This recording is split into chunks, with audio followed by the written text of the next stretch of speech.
ദൈവനാമത്തിന് മഹത്വമുണ്ടാകട്ടെ. 2024 ആണ്ടിലെ 41ാമത് ഡയസിസൻ കൺവെൻഷനിൽ പങ്കെടുക്കുവാനായി, പ്രത്യേകിച്ച് ഇന്ന് വിശുദ്ധ സംസർഗ ആരാധനയിൽ ഈ ഞായറാഴ്ച ദിവസം, കൺവെൻഷൻ്റെ അവസാന ദിവസം കടന്നു വന്നിരിക്കുന്ന നിങ്ങളെ എല്ലാവരെയും, പന്തലിനുള്ളിൽ മാത്രമല്ല ഈ ശബ്ദപരിധിക്കുള്ളിൽ ഇരിക്കുന്നവരെയും ദൂരദേശങ്ങളിലിരുന്ന് ഈ കൺവെൻഷനിൽ പങ്കുചേരുന്നവരെയും ഒരുപോലെ ഞാൻ സ്വാഗതം ചെയ്യുന്നു. എല്ലാവരോടുള്ള നന്ദിയും ഈ സമയത്ത് അറിയിക്കട്ടെ. കൺവെൻഷൻ്റെ ഭംഗിയായിട്ടുള്ള നടത്തിപ്പിന് വേണ്ടി, അനുഗ്രഹപൂർണ്ണമായ നടത്തിപ്പിന് വേണ്ടി ഇതിൻ്റെ പിന്നിൽ അധ്വാനിക്കുന്ന ഡയസിസൻ ഓഫീസേഴ്സ്, എക്സിക്യൂട്ടീവ് കമ്മിറ്റി അംഗങ്ങൾ, എത്രയും ബഹുമാനായ അച്ഛന്മാർ, ജില്ലാ ചെയർമാൻമാർ, കൺവെൻഷന് വേണ്ടിയുള്ള തിരഞ്ഞെടുക്കപ്പെട്ടിരിക്കുന്ന പ്രത്യേക കമ്മിറ്റി അംഗങ്ങൾ, ഓരോരോ സമയങ്ങളിൽ ഇവിടെ കൂടി വരുന്ന പ്രിയമുള്ളവരെ, നിങ്ങളെ എല്ലാവരെയും, കൺവെൻഷൻ്റെ കായിക സംഘാംഗങ്ങളെയും, പ്രത്യേകിച്ച് വിശുദ്ധ സംസർഗ ശുശ്രൂഷയിൽ ഗാന ശുശ്രൂഷയ്ക്ക് നൽകുന്ന പ്രിയപ്പെട്ട കതിരൽ ഗായക സംഘ അംഗങ്ങളെയും നിങ്ങളെ എല്ലാവരെയും ഒറ്റ വാക്കിൽ ഞാൻ സ്വാഗതം ചെയ്യുന്നു. പ്രത്യേകമായുള്ള നന്ദിയും അറിയിക്കുന്നു.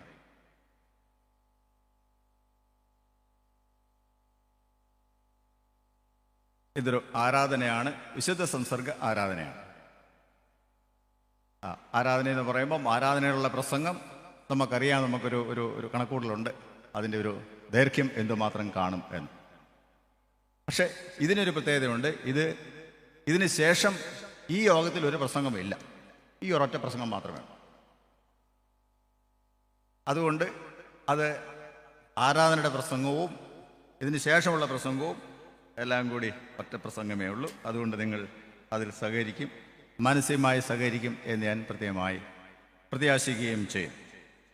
ഇതൊരു കൺവെൻഷൻ പ്രസംഗമായിട്ട് കൂട്ടാമോ എന്ന് ചോദിച്ചാൽ കൂട്ടുന്നതിന് കുഴപ്പമില്ല, കാരണം ഇത് കൺവെൻഷൻ്റെ ഇടയ്ക്കാണല്ലോ നടക്കുന്നത്. അതുകൊണ്ട് ഇനി എന്നാലും കൂട്ടാമോ എന്ന് ചോദിച്ചാൽ കൂട്ടത്തിൽ. അതാണ് അതിൻ്റെ വേറൊരു പ്രത്യേകത. ഈ വർഷത്തെ ചിന്താവിഷയം നിങ്ങൾക്ക് എല്ലാവർക്കും അറിയാം, കുറിവാക്യം. അറിയത്തില്ലെങ്കിൽ അത് നമ്മൾ കാണാതെ പഠിക്കണം. ചിന്താവിഷയം ഇതാണ്: ആത്മാവിൽ ആരാധന, ദൈവപ്രസാദം. ഒരൊറ്റ വാക്യമല്ല അത്. ആത്മാവിൽ ആരാധന എന്ന് പറഞ്ഞ് 2 കുത്തുണ്ട്. അത് കഴിഞ്ഞാണ് ദൈവപ്രസാദം എന്ന് പറഞ്ഞിരിക്കുന്നത്. അപ്പോൾ ആത്മാവിലുള്ള ആരാധന എന്ന് പറയുന്നത് മറ്റ് പല സംഗതികളും അതിൻ്റെ അകത്ത് അടങ്ങിയിട്ടുണ്ട്. അതിൽ ഒരു കാര്യമാണ് പ്രധാനമായിട്ടും പറയുന്നത് എന്നാണ് അതിൻ്റെ അർത്ഥം. അതായത് കഴിഞ്ഞ ഞായറാഴ്ച മുതൽ ഇന്നുവരെ നിങ്ങൾ കേട്ടതായ, നമ്മൾ കേട്ടുകൊണ്ടിരിക്കുന്നതായ എല്ലാ വചന ശുശ്രൂഷകളിലും അതുമായിട്ട്, ആത്മാവിലുള്ള ആരാധനയുമായിട്ട് ബന്ധപ്പെട്ട് കിടക്കുന്നു എന്നുള്ളത് തന്നെ അതിൻ്റെ വിപുലത എന്ന് മനസ്സിലാക്കണം. അതുകൊണ്ട് നമുക്ക് ഒരിക്കൽ കൂടെ നമുക്ക് ഇതിൻ്റെ ആധാരവാക്യമാകുന്ന, നമ്മൾ ഒരുപക്ഷെ എല്ലാ വിശുദ്ധ സംസർഗ ആരാധനകളിലും അഥവാ സാധാരണ ആരാധനകളിലും ഉപയോഗിക്കുന്ന വാക്യം, ദൈവം ആത്മാവാകുന്നു, അവനെ നമസ്കരിക്കുന്നവർ ആത്മാവിലും സത്യത്തിലും നമസ്കരിക്കുക. വിശുദ്ധ യോഹന്നാൻ എഴുതിയ സുവിശേഷം 4-ാം അധ്യായം 24-ാം വാക്യമാണ് അത്.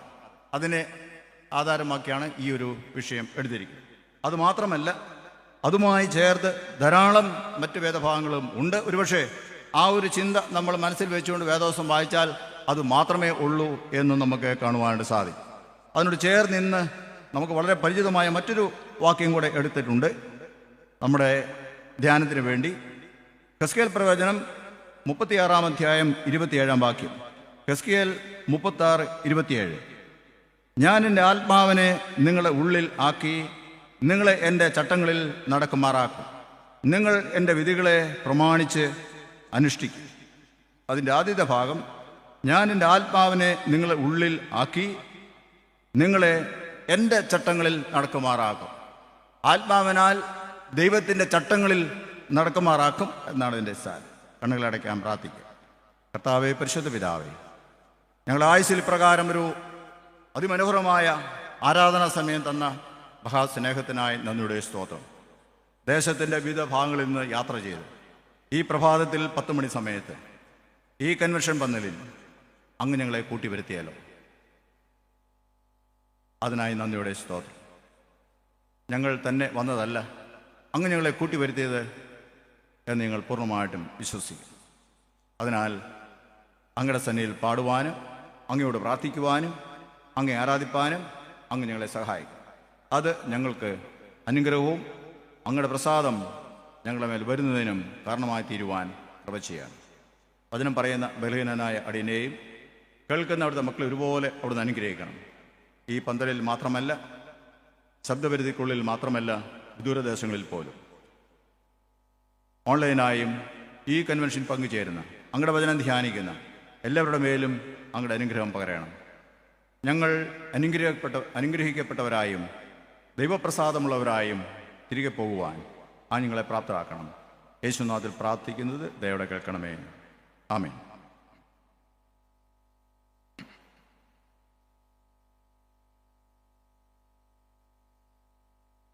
കഴിഞ്ഞ ദിവസങ്ങളിലൊക്കെയും 1-2 ബൈബിൾ ക്ലാസ്സുകൾ എടുക്കുകയുണ്ടായി. ബൈബിൾ ക്ലാസ് എടുത്തപ്പോൾ ഞാൻ ഇന്ന് പറയാൻ പോകുന്ന കാര്യങ്ങളുടെ നല്ലൊരു ഭാഗം അവിടെ പറഞ്ഞിട്ടുണ്ട്. അവിടെ ബൈബിൾ ക്ലാസ്സിന് വന്ന പ്രിയപ്പെട്ടവരത് മനസ്സിലാക്കി എന്ന് ഞാൻ കരുതുന്നു. മാത്രമല്ല, മറ്റ് പല പ്രസംഗങ്ങളിലും വചന ശുശ്രൂഷകളിലും ഞാൻ ഇതുമായിട്ട് ബന്ധിപ്പിച്ച് വചനം പറഞ്ഞിട്ടുണ്ട്. അതും ഒരുപക്ഷെ അത് കേട്ടവരിൽ നിങ്ങളുടെ മനസ്സിൽ ഉണ്ട് എന്ന് ഞാൻ കരുതുകയും ചെയ്യും.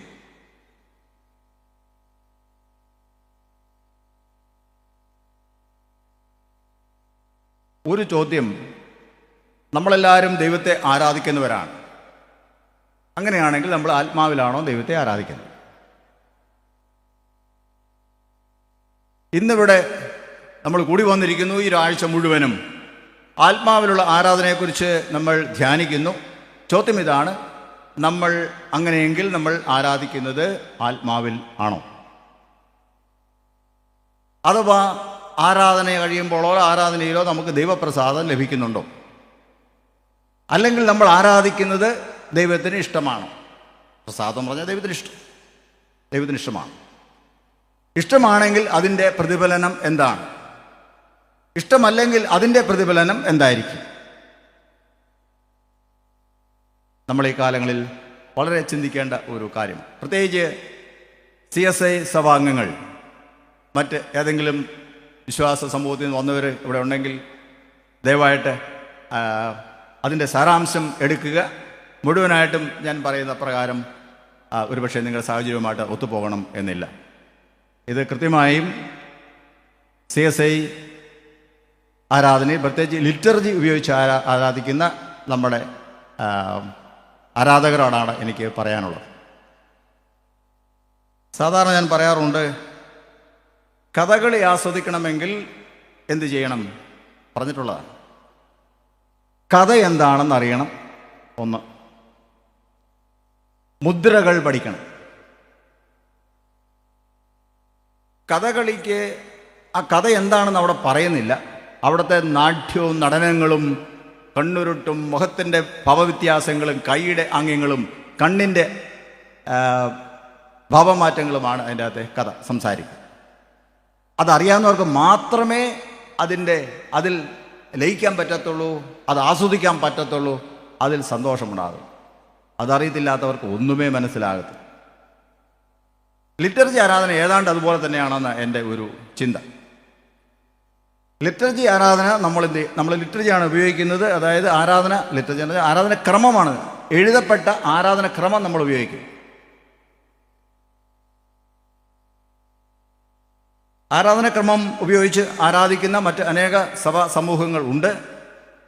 ലിറ്റർജി ഇല്ലാത്ത സഭാ സമൂഹങ്ങളും ഒരു തരത്തിൽ അല്ലെങ്കിൽ മറ്റൊരു തരത്തിൽ ലിറ്റർജി ഫോളോ ചെയ്യുന്നുണ്ട് എന്ന് തന്നെയാണ് എൻ്റെ പക്ഷം. ഇല്ലെങ്കിൽ അതിനെല്ലാം ഒരു ഐക്യരൂപം ഉണ്ടാകത്തില്ല.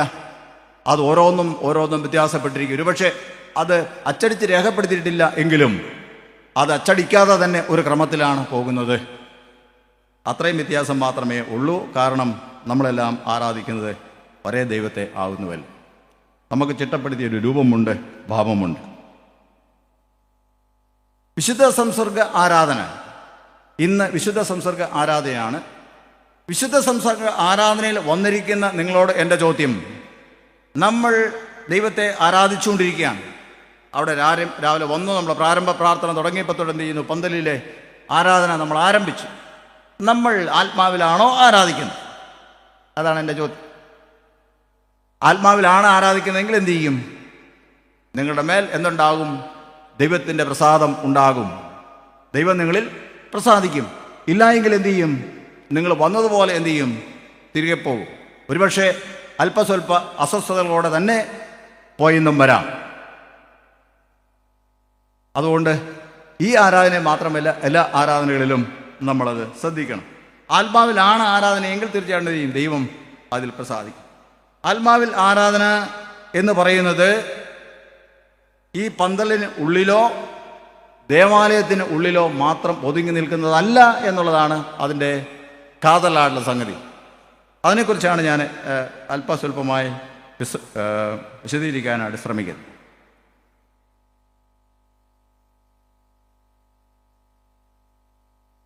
നമ്മുടെ ആരാധനാക്രമത്തിൽ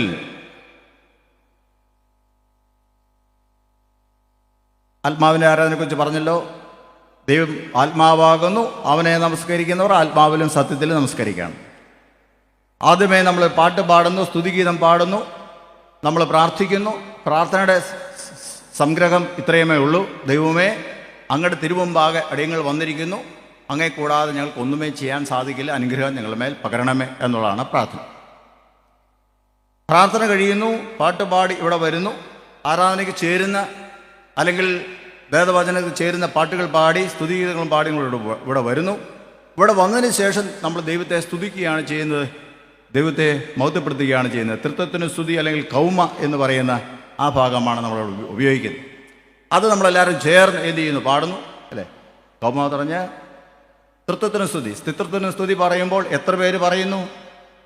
ഇന്ന് എത്ര പേര് പറഞ്ഞു? കൈവക്കാൻ പറഞ്ഞാൽ തൃത്വത്തിന് സ്തുതിയിൽ വാക്യപ്രതിവാക്യം പറയാൻ എത്ര പേര് ഇന്ന് ശ്രമിച്ചു? ഇല്ലെങ്കിൽ നിങ്ങൾ പിന്നെ എന്തിനാണ് വന്നത്? ആരെ ആരാധിക്കാനാണ് വന്നത്? ദൈവമേ, നീ പരിശുദ്ധനാകുന്നു എന്ന് പറയുമ്പോൾ അതിന് പ്രതിവാക്യം പറയാൻ നമുക്ക് പറ്റത്തില്ലെങ്കിൽ അങ്ങനെയുള്ളവർ ആരാധനയിൽ വരരുത്. കാരണം ആ ആരാധന അവർക്ക് അനുഗ്രഹമായി തീരുകയില്ല. നമ്മൾ മനസ്സിലാക്കിയിരിക്കണം. ഒരു പ്രാർത്ഥന പറയുമ്പോൾ അതെന്താണ് എന്ന് പറഞ്ഞത് എന്ന് കേട്ട് അതിനൊരു ആമേൻ പറയാൻ നമുക്ക് പറ്റുന്നില്ലെങ്കിൽ നമ്മൾ ആരാധനയ്ക്ക് വരരുത്. അത് ദൈവത്തിന് ഇഷ്ടമല്ല.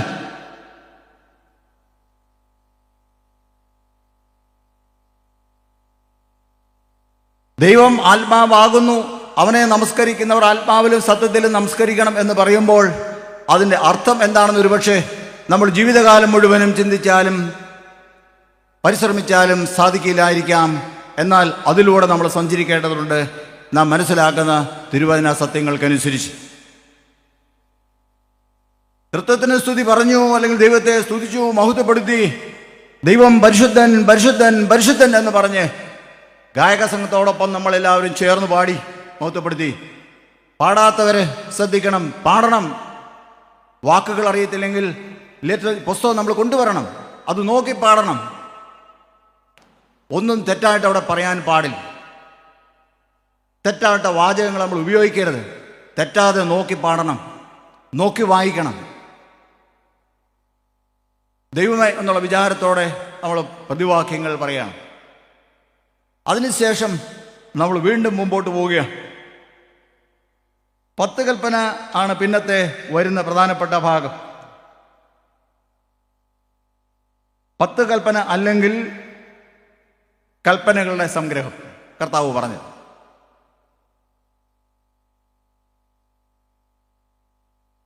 പത്ത് കൽപ്പന നമ്മൾ പറഞ്ഞ് പഠിച്ച് CSIക്കാരാന്ന് എനിക്ക് നിങ്ങൾക്കും 10 കൽപ്പന മുഴുവൻ പറയാൻ നേരമില്ല. അതുകൊണ്ട് പലപ്പോഴും ചുരുക്കമാണ് നമ്മൾ ഉപയോഗിക്കുന്നത്. ചുരുക്കമോ അതിനേക്കാൾ വ്യാപ്തിയേറിയതാണ്. സമയം കുറച്ച് മതിയെങ്കിലും 10 കൽപ്പന മുഴുവൻ പറയുന്നതിനേക്കാൾ വ്യാപ്തിയാണ് കൽപ്പനയുടെ ചുരുക്കം നമ്മുടെ കർത്താവ് പറഞ്ഞിരിക്കുന്നത്. അതുകൊണ്ട് അത് രണ്ടും വളരെ വളരെ പ്രധാനപ്പെട്ടതിന് നമ്മൾ ആലോചിച്ച് ചിന്തിച്ച് ചൊല്ലേണ്ടതും പ്രതിവാക്യം പറയേണ്ടതുമാണ് കൽപ്പനകൾ.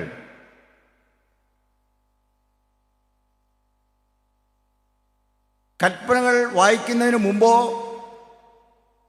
അല്ലെങ്കിൽ ആരാധന തുടങ്ങുന്നതിന് മുമ്പോ അല്ലെങ്കിൽ ഞായറാഴ്ചയ്ക്ക് മുമ്പുള്ള തലേ ദിവസമോ പണ്ട് കാലങ്ങളിൽ ഒരുക്ക ശുശ്രൂഷ എന്നൊരു ശുശ്രൂഷ ഉണ്ടായിരുന്നു. അത് വിശുദ്ധ സംസർഗ ശുശ്രൂഷയിൽ പങ്കുചേരുന്നതിന് മുമ്പായിട്ടുള്ള ഒരുക്കമാണ്. ഇന്നതില്ല. ഇന്ന് നമ്മൾ ചുരുക്ക പ്രാർത്ഥനയിലും ഒക്കെ ആയിട്ട് അതങ്ങ് സംക്ഷേപിച്ചിരിക്കുകയാണ് ചെയ്യുന്നത്. അതിൽ നമുക്ക് പങ്കെടുക്കാൻ പറ്റത്തില്ല. നമ്മൾ ആ കൃത്യസമയത്താണ് വരുന്നത്. നമ്മൾ സമയമില്ലാത്ത ആൾക്കാരാണ്. അതുകൊണ്ട് എന്ത് ചെയ്യുന്നു?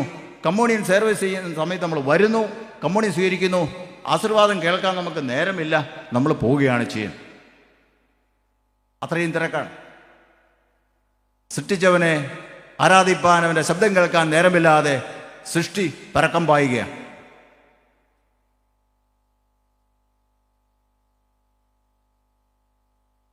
സ്ത്രീരണ കുഞ്ഞുങ്ങളോട് പലപ്പോഴും ഞാൻ ചോദിച്ചിട്ടുള്ളൊരു ചോദ്യമുണ്ട്. കുഞ്ഞുങ്ങളെ, എന്തിനാണ് ഈ 10 കൽപ്പന വായിക്കുന്നത്, അല്ലെങ്കിൽ കർത്താവ് പറഞ്ഞ കൽപ്പനയുടെ ചുരുക്കം പറയുന്നത്? അതിനുശേഷം വരുന്നത് അനുതാപ പ്രാർത്ഥനയാണ്. അനുതാപ പ്രാർത്ഥനയ്ക്ക് മുമ്പാണ് 10 കൽപ്പന വായിക്കുന്നത്. എന്താണ് അതിൻ്റെ അർത്ഥം? അല്ലെങ്കിൽ കൽപ്പനയുടെ ചുരുക്കം വായിക്കും. ശ്രദ്ധിച്ചിട്ടുണ്ടോ? അനുതാപ പ്രാർത്ഥന പ്രാർത്ഥിക്കുന്നതിന് മുമ്പാണ് 10 കൽപ്പന വായിക്കുന്നത്. 10 കൽപ്പന വായിച്ചതിന് ശേഷം കൃപാമൊഴികൾ എന്ത് ചെയ്യുന്നുണ്ട് പറയുന്നു. അതിനുശേഷമാണ് പാപമോചന അറിയിപ്പ് വരുന്നത്. പാപമേറ്റ് പറച്ചിൽ പ്രാർത്ഥനയും പാപമോചന അറിയിപ്പ്, അത് നമ്മുടെ ആരാധനയുടെ ഒരു ഭാഗം. എന്താണ് ഇതിൻ്റെയൊക്കെയും അർത്ഥം? എന്തിനു വേണ്ടിയാണ് നമ്മളിതൊക്കെയും ഇവിടെ ചെയ്തിരിക്കുന്നത്? കൽപ്പന നമുക്കറിയാം അല്ലേ? കൽപ്പന നമ്മൾ പഠിച്ചിരിക്കണം. കൽപ്പന ഒരിക്കൽ പഠിക്കുക മാത്രമല്ല, അത് വല്ലപ്പോഴും നമ്മൾ ഓർക്കുകയും പ്രാർത്ഥിക്കുകയും ചെയ്യണം. പ്രത്യേകിച്ച് നമ്മുടെ ആരാധനയിൽ അതിനുള്ള ക്രമീകരണം ചെയ്തിട്ടുണ്ട്, അത് വായിക്കണം. എന്താണ് അർത്ഥം? നമ്മൾ അനുദപിച്ച് പ്രാർത്ഥിക്കുന്നതിന് മുമ്പ് എന്തിനു വേണ്ടിയാണ് കൽപ്പനകൾ വായിക്കപ്പെടുന്നത്, അല്ലെങ്കിൽ കൽപ്പനയുടെ സംഗ്രഹം വായിക്കപ്പെടുന്നത്? പാപം ഏറ്റു പറയാൻ പോവുകയാണ്, വീഴ്ചകൾ ഏറ്റുപറയാൻ പോവുകയാണ്, കുറവുകൾ ഏറ്റുപറയാൻ പോവുകയാണ്. എന്തിനു വേണ്ടിയാണ് ആരാധനയിൽ കുറവുകൾ ഏറ്റുപറയേണ്ട കാര്യമുണ്ടോ? വീഴ്ചകൾ ഏറ്റുപറയേണ്ട കാര്യമുണ്ടോ? നമ്മൾ പറയാറുണ്ട്, നമുക്ക് കുമ്പസാരമൊന്നും ഇല്ല അല്ലേ, നമ്മൾ ആരുടെ അടുത്ത് നമ്മൾ പാപമൊന്നും പറയേണ്ട കാര്യമില്ല, നമ്മൾ ഭയങ്കരമായ ഹൈ ലെവൽ ഹൈഫൈ ടീമുകളാണ് എന്ന് പറയാറുണ്ട്. പക്ഷേ പാപമേറ്റ് പറയാതെ ഒരു ആരാധനയിലും ഇല്ല എന്ന് നമ്മൾ മറന്നു പോകാൻ. ഒരുപക്ഷെ അതിൻ്റെ പേരുകൾ വ്യത്യാസമായിരിക്കാം, രീതികൾ വ്യത്യാസമായിരിക്കാം. എന്നാൽ പാപമേറ്റ് പറയാതെ ഒരു ദൈവ ആരാധനയും സർവശക്തനായ നമ്മെ സൃഷ്ടിച്ച് പരിപാലിക്കുന്ന, ഈ അഖിലാണ്ടത്തെയും കാണുന്നതിനെയും കാണപ്പെടാത്തതിനെല്ലാം സൃഷ്ടിച്ച് പരിപാലിക്കുന്ന സർവശക്തനായ ദൈവത്തെ ആരാധിപ്പാൻ പാപം ഏറ്റുപറയാതെ, തന്നെ ശോധന ചെയ്യാതെ ഒരു ആരാധനയും ഇല്ല എന്ന് മറന്നു പോകാൻ. അങ്ങനെയെങ്കിൽ എന്തിനു വേണ്ടിയാണ് ഈ പാപം ഏറ്റുപറയുന്നത്? എന്തെല്ലാം പാപങ്ങളാണ് നമ്മൾ ഏറ്റുപറയേണ്ടത്? CSI ആരാധനക്രമത്തിൽ അതിനുള്ള സ്പേസ് ഉണ്ടോ, സമയമുണ്ടോ? നമ്മളതെങ്ങനെ ഉപയോഗിക്കുന്നു?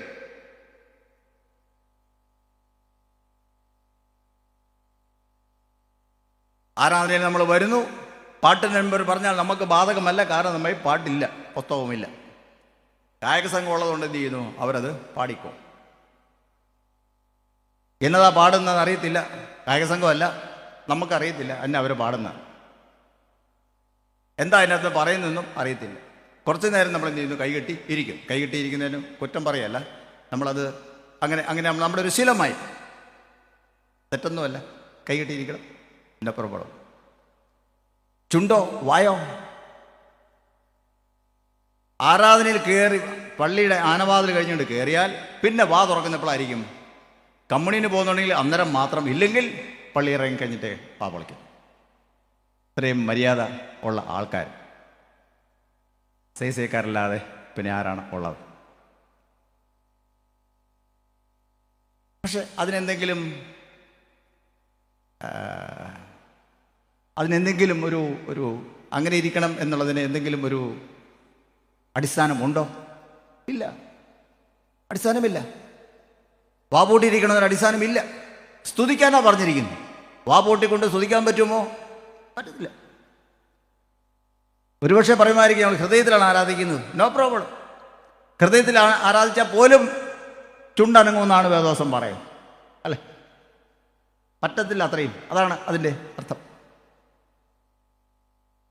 എന്തിനായിരിക്കും ഈ കൽപ്പന ഇവിടെ വായിക്കുന്നതിന്? അതെൻ്റെ ചോദ്യം. എന്തിനാണ് കൽപ്പന വായിക്കുന്നത്? എന്തിനാണ് അതിനുശേഷം പാപം ഏറ്റുപറച്ചിൽ പ്രാർത്ഥന വരുന്നത്? എന്തിനാണ് ആരാധനയ്ക്ക് പ്രധാന ഭാഗത്തേക്ക് പോകുന്നതിന് മുമ്പായിട്ട്, ഈവൻ വചന ശുശ്രൂഷയ്ക്കായിട്ട് പോകുന്നതിന് മുമ്പായിട്ട് പോലും എന്ത് ചെയ്തിരിക്കുന്നു അത് പറയുന്നത്? ഇന്ന് പോലും നമ്മൾ എന്ത് ചെയ്തിട്ടുണ്ട്? അത് നമ്മൾ പറഞ്ഞു. എന്താണ് പറഞ്ഞതിൻ്റെ സാരം?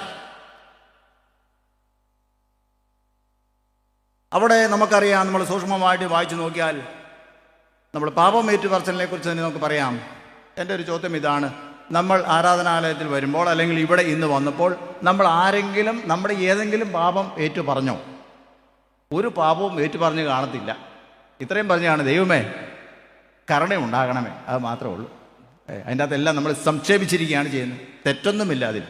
പക്ഷേ ഇവിടെ വളരെ ക്ലിയറാണ്. നമ്മുടെ ആരാധനയിൽ ഈ പാപമേറ്റു പറച്ചിൽ പ്രാർത്ഥനയ്ക്ക് മുമ്പായിട്ടുള്ള കൽപ്പന വായിക്കുമ്പോൾ ഇങ്ങനെ മനസ്സിലാക്കണം.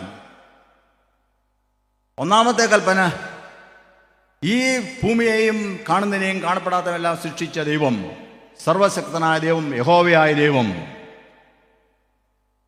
ആ ദൈവം ഞാനാകുന്നു. ഞാനല്ലാതെ അന്യ ദൈവങ്ങൾ നിനക്കുണ്ടാകരുത്. എൻ്റെ അപ്പനെയും അമ്മയും ബഹുമാനിക്കണം തുടങ്ങി കൂട്ടുകാരൻ്റെ നേരെ കള്ളസാക്ഷ്യം പറയരുത്, മോഷ്ടിക്കരുത്, മോഹിക്കരുത്, കൊല ചെയ്യരുത്. കൽപ്പനകൾ 10. ഇത് നമ്മൾ വായിക്കുന്നു, അല്ലെ സംഗ്രഹം വായിക്കുന്നു.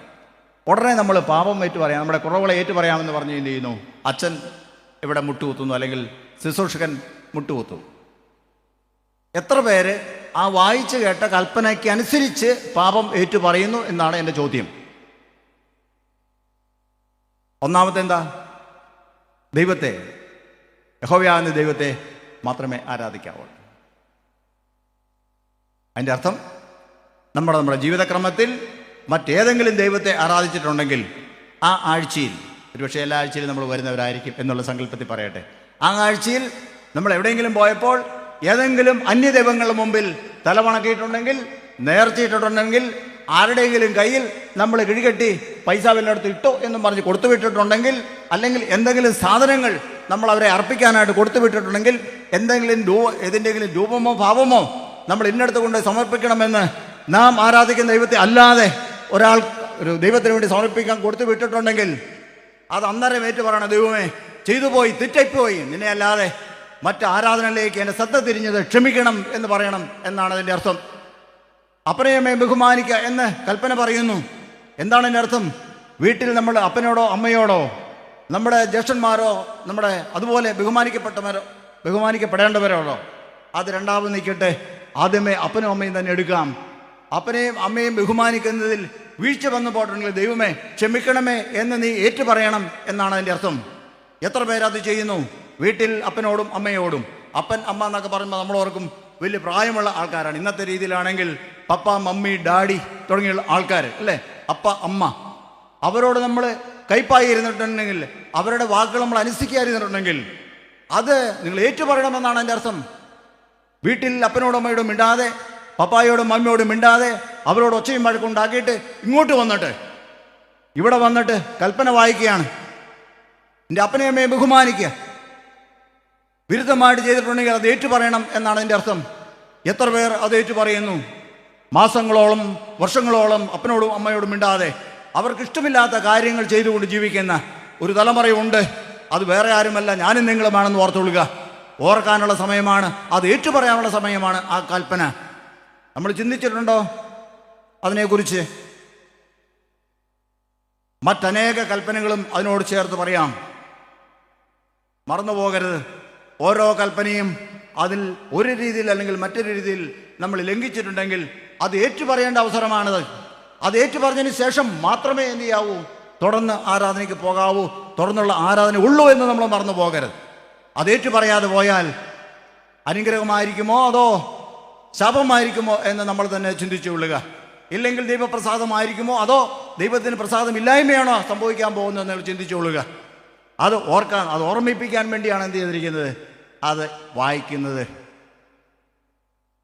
അതിനുശേഷമാണ് മനഃപൂർവ്വമായി പാപങ്ങളെ ഏറ്റുപറയുന്നവന് ദൈവം ക്ഷമ കൊടുക്കും എന്ന് പറഞ്ഞിരിക്കുന്നത്. യേശു ക്രിസ്തുവിൻ്റെ കൃപാമൊഴികൾ, അല്ലേ? ദൈവത്തെ സത്യസന്ധമായി അന്വേഷിച്ചുകൊണ്ട് അവനിൽ പൂർണ്ണമായിട്ട് ആശ്രയിച്ചുകൊണ്ട് കടന്നു വരുന്ന എവനെയും അവൻ രക്ഷിക്കും എന്നുള്ള കൃപാമൊഴികൾ പറയുന്നു. അതിനുശേഷം ശുശ്രൂഷകൻ പാപമോചനം അറിയിക്കുന്നു. മനഃപൂർവ്വമായി പാപങ്ങളെ ഏറ്റുപറയുന്നതിന് ദൈവം പാപക്ഷമ കൊടുക്കും എന്ന് പറഞ്ഞ് വിശ്വാസ സമൂഹത്തെ ശക്തീകരിക്കുന്നു. അപ്പോൾ നമ്മളെല്ലാം ആരായിത്തീർന്നു? പാപം ഏറ്റു പറഞ്ഞു, പാപമോചനവും കിട്ടി, ഉറപ്പും കിട്ടി. പിന്നെ നമ്മൾ ആരാണ്? പിന്നെ നമ്മൾ ആരാണ്? പറയുന്നതിന് കുഴപ്പമില്ല, വേറെ ആർക്കും പറയാൻ കുഴപ്പമില്ല. പിന്നെ നമ്മൾ ആരാണ്? നമ്മളെ അശുദ്ധരാക്കുന്നത് എന്താണ്? പാപം. നമ്മളെ അശുദ്ധമാക്കുന്നത് പാപമാണ്. അങ്ങനെയാണെങ്കിൽ പാപം ഏറ്റു പറഞ്ഞിരിക്കുന്നു. പിന്നെ നമ്മൾ ആരാണ്? എല്ലാവരും ഇവിടെ തന്നെ ഉണ്ടല്ലോ അല്ലേ? ഓക്കെ. പിന്നെ നമ്മൾ ആരാണ്? പറയാമോ? ഒരാൾ എന്തോ പറയുന്നുണ്ട്. നമുക്കതിൻ്റെ ഉറപ്പില്ല പിന്നെ നമ്മൾ ആരാണതല്ലേ. അവിടെയാണ് പരാജയം. ആരാനുള്ള പരാജയം അവിടെ കിടക്കുന്നു, മറന്നു പോകരുത്. പാപം ഏറ്റു പറഞ്ഞ് ദൈവസന്നിധിയിൽ യേശുവിൻ്റെ രക്തത്താൽ നമ്മൾ പാപം ഏറ്റു പറഞ്ഞ് ശുദ്ധീകരണം പ്രാപിച്ചാൽ നമ്മൾ പിന്നെ ആരാണ്? വിശുദ്ധരാണ്. പിന്നെ നമ്മൾ വിശുദ്ധരാണ്. ഓക്കെ. പാപം ഏറ്റു പറയാത്തവരാരായിരിക്കും അന്നേരം? ഉത്തരം പറയണ്ട. ഞാൻ പാപം ഏറ്റു പറഞ്ഞില്ലെങ്കിൽ ഞാൻ ആരായിരിക്കും? ഞാൻ പിന്നെ എങ്ങനെയായിരിക്കും അവിടെ ഇരുന്ന് ആരാധിക്കുന്നത്? അശുദ്ധൻ്റെ പാപിയുടെ പ്രാർത്ഥന ദൈവം കേൾക്കുന്നില്ല. പ്രിയമുള്ളവരെ, വെറുതെ സമയം വേസ്റ്റ് ആക്കാമെന്ന് മാത്രമേ ഉള്ളൂ. പൊയ്ക്കൊള്ളുക എവിടെയെങ്കിലും. പാപമേറ്റ് പറയാൻ പറ്റത്തില്ലെങ്കിൽ, പാപമേറ്റ് പറഞ്ഞ് ശുദ്ധീകരണം പ്രാപിച്ചതിന് ശേഷം ആരാധന മുമ്പോട്ട് പോകാൻ പറ്റത്തില്ലെങ്കിൽ വെറുതെ സമയം വേസ്റ്റ് ചെയ്യരുത്. എന്ത് ചെയ്തോളുക? പൊക്കോളുക.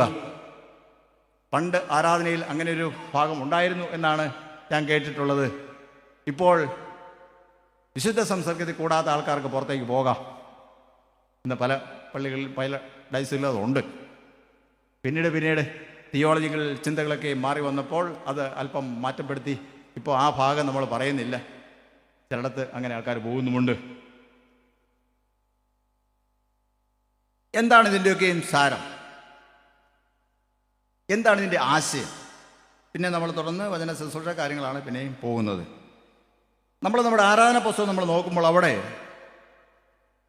ആരാധകന് വേണ്ടിയുള്ളൊരു പ്രബോധനം എന്ന് പറഞ്ഞൊരു ഭാഗമുണ്ട്. പ്രബോധനം നിങ്ങൾ സമയം കിട്ടുമ്പോൾ നമ്മുടെ ആരാധന പുസ്തകത്തിൽ നിന്ന് വായിക്കണം. ഈ എൻ്റെ കയ്യിലിരിക്കുന്ന പുസ്തകത്തിൽ 5-ാമത്തെ പേജിലാണ് ആ പ്രബോധനം പറഞ്ഞത്. ഒരുപക്ഷെ ഇത് വായിക്കുമ്പോൾ അത് പറഞ്ഞും കൂടെ പോകണം എന്നാണ് അതിൻ്റെ ഒരു സാരം. പലപ്പോഴും സമയമില്ലാത്തതാണ് നമ്മളത് പറയാറ്. അതിൻ്റെ ചുരുക്കം ഇത്രമേ ഉള്ളൂ.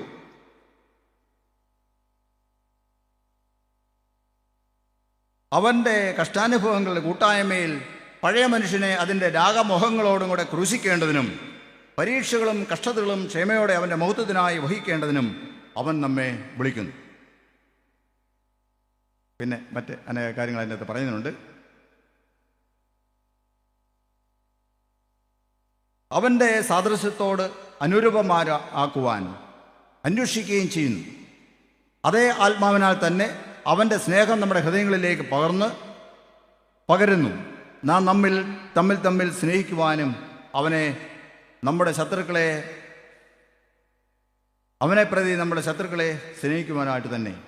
ആരെങ്കിലും ഇത് ഹൃദയത്തിൽ കരുതാതെ പാപത്തിലും അനീതിയിലും തുടർന്നു പോകുവാൻ ഇച്ഛിക്കുന്നുവെങ്കിൽ അവൻ കർത്താവിൻ്റെ മേശയിങ്കൽ വരാതിരിക്കട്ടെ. അപ്പനോടും അമ്മയോടും തുടർന്നും വഴക്കുണ്ടാക്കാനാണ് പാപമെങ്കിൽ അവൻ വിശുദ്ധ സംസർഗത്തിൽ പങ്കെടുക്കാതെ ഇരിക്കട്ടെ. അവൻ അന്നേരം തന്നെ ഇറങ്ങിപ്പോകട്ടെ.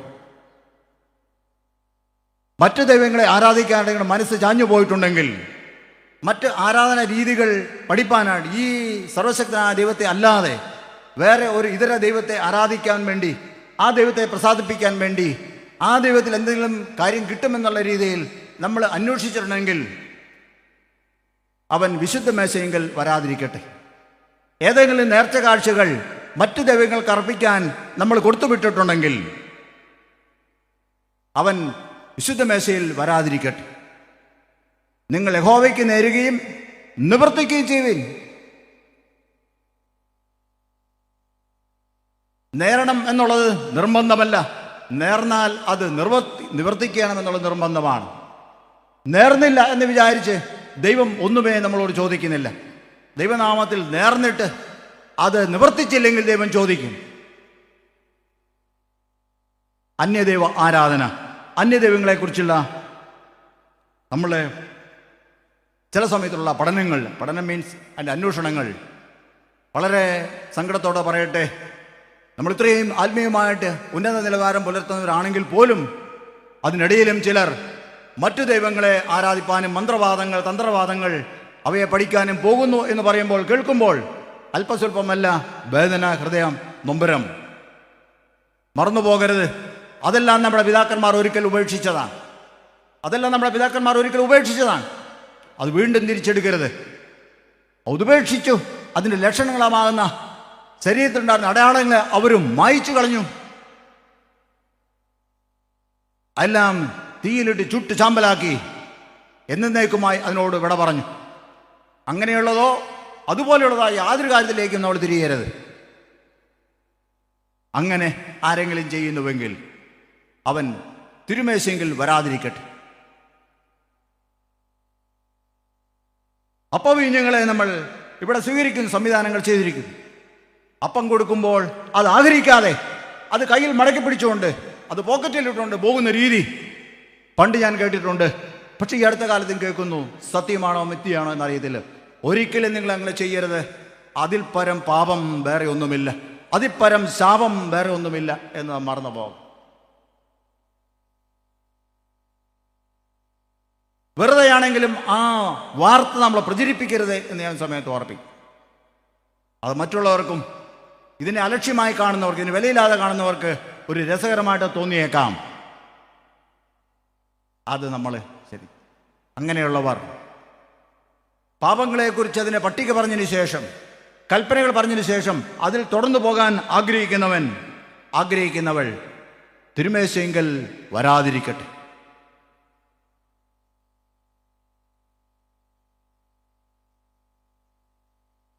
മദ്യപാനി ദൈവരാജ്യം അവകാശമാക്കുകയില്ല എന്ന് സുവിശേഷത്തിൽ അസന്നിഗ്ധമായിട്ട് രേഖപ്പെടുത്തിയിരിക്കും.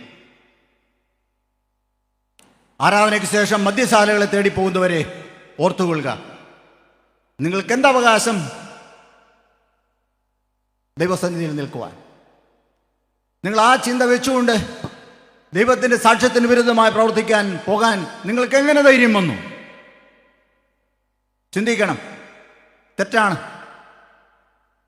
അത് ചെയ്യരുത്. ഇപ്പോൾ ഈ അടുത്ത നാളിലൊക്കെയും ഉണ്ടാകുന്നൊരു രീതിയാണ് വൈൻ പാർട്ടി. എന്താണത്? വൈൻ പാർട്ടി തുടങ്ങി എന്താണ് അതിൻ്റെ ലക്ഷ്യം? അതിൻ്റെ ഉദ്ദേശം എന്താണ്? സാധാരണ ഒരു പാവപ്പെട്ട വിശ്വാസി അതിൽ പങ്കെടുത്താൽ അവനെ ചിന്ത എങ്ങനെ മാറും? പുത്തൻ തലമുറ വളർന്നു വരുന്നു. അവർക്ക് എന്ത് മുന്നറിയിപ്പാണ് നമ്മൾ കൊടുക്കുന്നത്? അല്ലെങ്കിൽ എന്ത് പ്രചോദനമാണ് അതിന് നമ്മൾ നൽകുന്നത്? വീണ്ടും അതിനേക്കാൾ വീര്യം കൂടിയ വീഞ്ഞു കുടിക്കാൻ അവരെ അത് പ്രേരിപ്പിക്കും എന്നുള്ള കാര്യത്തിന് യാതൊരു സംശയവുമില്ല. അതുകൊണ്ട് പ്രിയമുള്ളവരെ, അങ്ങനെയുള്ള യാതൊരു വിധമായ കാര്യങ്ങളിൽ സിയാസക്കാരൻ ഇടപെടരുത്.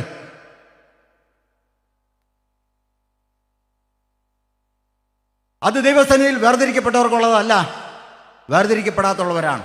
ഈ അടുത്ത നാളിൽ ഞാൻ ഏതാനും സഭകളിൽ പോയപ്പോൾ ശ്രദ്ധിച്ചൊരു കാര്യമാണ്. വിശുദ്ധ സംസർഗത്തിന് ഉപയോഗിക്കുന്ന വീഞ്ഞ് അത് ലഹരി കൂടിയതാണ് ഉപയോഗിക്കുന്നത്. ഒരിക്കലും പാടില്ല. അത് ലഹരി കൂടിയ വീഞ്ഞുകൾ വിശുദ്ധ സംസർഗത്തിൽ CSIക്കാരൻ ഉപയോഗിക്കരുത്. ഒരുപക്ഷെ അത് മറ്റുള്ള ആൾക്കാർക്ക് ഇഷ്ടമായിരിക്കാം. ഞാൻ പറയുന്നത്, അതിലേക്ക് വരുമ്പോൾ, ആ കപ്പ് നമ്മൾ കയ്യിലെടുക്കുമ്പോൾ, അതുപോലെ മദ്യപാനം ഉപേക്ഷിച്ച് വന്ന ആൾക്കാർ കാണും. അവരെ ഏതാണ്ട് ഇതും അതുമായിട്ട് ഒരുമിച്ചാണ് പോകുന്നത്. അവർക്കൊരു വ്യത്യാസവും തോന്നത്തില്ല. വീണ്ടും അവനത് കഴിച്ചതിന് ശേഷം എന്ത് ചെയ്യും? മദ്യശാല തേടി പോകാനുള്ള ഇടയായിത്തീരും എന്നുള്ള കാര്യം യാതൊരു സംശയവുമില്ല.